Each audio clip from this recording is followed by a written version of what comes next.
Hey everybody, we're back for another week, ready to get started, ready to dive deeper in. My hope is that you were able to do some reflection over the past week and looking at those influences on your relationship and the traits that you wanted to kind of take away. Let's jump into today's, and we're actually gonna go right into it and talk a little bit about this idea.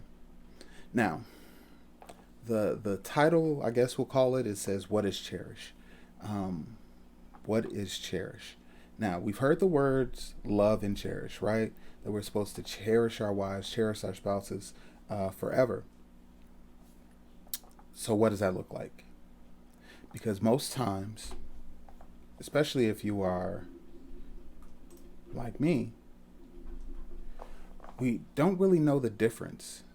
We think they mean the same, that it means the same as love. And so, what did I think of personally when I thought of the love and cherish?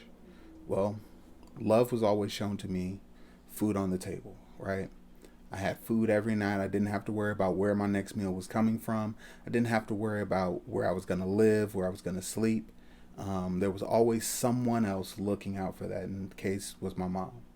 It was time spent.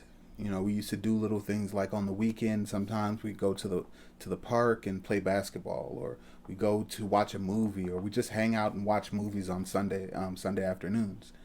That was one of the ways that I saw love. Or hours worked.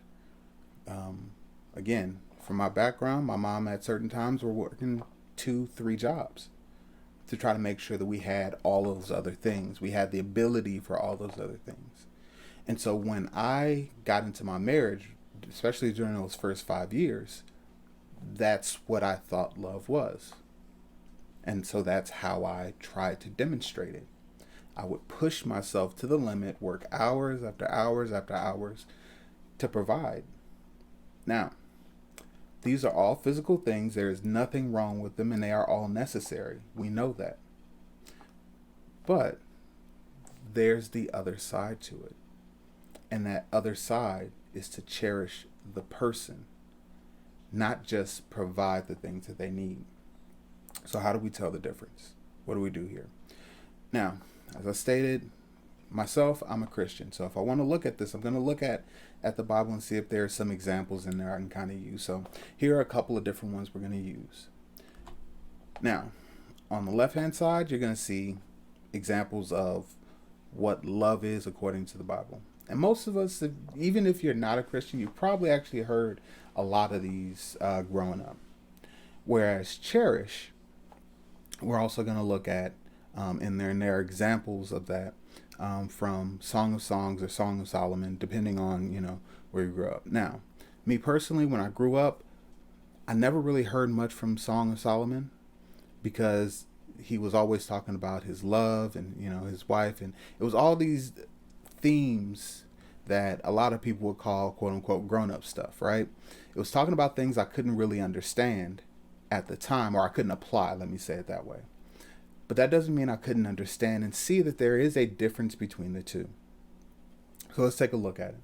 So we have on the left, first part through, love is about being gracious and altruistic. It's about looking at the person. It's about loving the person themselves,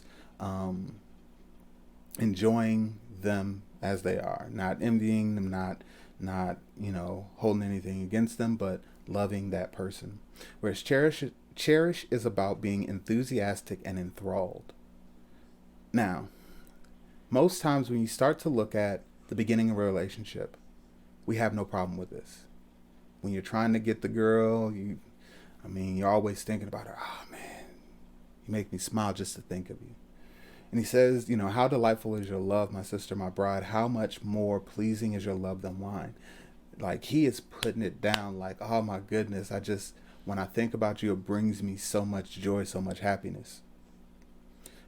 There's a difference in what we see. The first is very objective, very clear, very cut.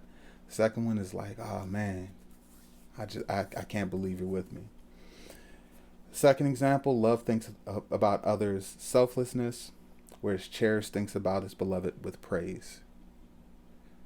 So just saying, you're amazing, you're good, but another thing is taking joy in the person themselves and who they are, what they bring to the table. Love doesn't want the worst for someone. Love does not delight in evil, but rejoices with the truth. Cherish celebrates the best in someone. Now, this is one that kind of stuck out to me. I won't lie to you. It stuck out to me for this reason. No one looks at their spouse or partner and says, I want bad things for you. But we don't often, or I didn't often, I can't speak for everybody, take the time to find the little nuggets, the small things that they do that are amazing, and celebrate those with them and let them know that I celebrate those things. The gifts that they have, the joy that they bring to others, not just me. Like there's a difference there. The first one we like, yeah, no, it's definite. I'm not gonna wish bad on my partner, on my spouse. But how much do you look at the small things that they do on a daily basis, the little things, and celebrate them with them? Let them know how much you appreciate it. That's a big difference. And this part was the piece that I guess in my mind just like cemented it all. Love is about commitment. Always protects, always trusts, always hope, always perseveres. Love never fails. Love always provides the physical. It always provides that security. But cherish is about delight and passion. Pleasing is the fragrance of your perfumes. Your name is like perfume poured out. No wonder the young women love you. This is someone who delights, who revels in their partner's love, in their partner's gifts, and who they are. And putting those two things together, we can actually start to see what we mean by as two sides of the coin. So we're often talked about or given the expectations, and we wonder why women will say, it seems like it's not enough. We'll go out, we'll work hard, we'll buy gifts, we'll do all these different things. But because we haven't taken the time to cherish, we don't really know what it is that they need outside of the basic physical stuff. And so by learning to cherish your spouse, your partner, what you actually start to do is you start to dive deeper into learning who they are, what they need to feel loved. Some of you may have heard of or even read the book about love languages, right? 5 love languages. If I am a person who has all my life seen love as someone spending hours and hours and hours with me, then that's how I would expect another person to also receive love. But in most cases, it's not the case. Most instances, it's not. And so instead, what we want to do is find out more about the person. And when you find out more about the person, you start to find out what's actually important. And you start to kind of figure out where you've been, for lack of a better word, wasting time, wasting energy. If I'm buying gift after gift after gift, and the person love language is quality time, the gifts, although nice, they don't do what you're trying to for that person. But you knowing that, man, I can sit down, my wife and I will sit there sometimes 30 minutes on our own phones, sending back and forth weird Instagram videos, things we think are funny with our interesting sense of humor. But that 30 minutes is something that is so important to her. And instead of me looking at it and saying, well, I've worked hard all day, I've done this, I've done that, I provided everything you need, be happy with that. By giving her that time that she needs, that she desires, we grow that much closer. We grow that much better together. And we begin to appreciate each other more and more. That's what the goal is here. That's what we're working towards. So what's the challenge for this week?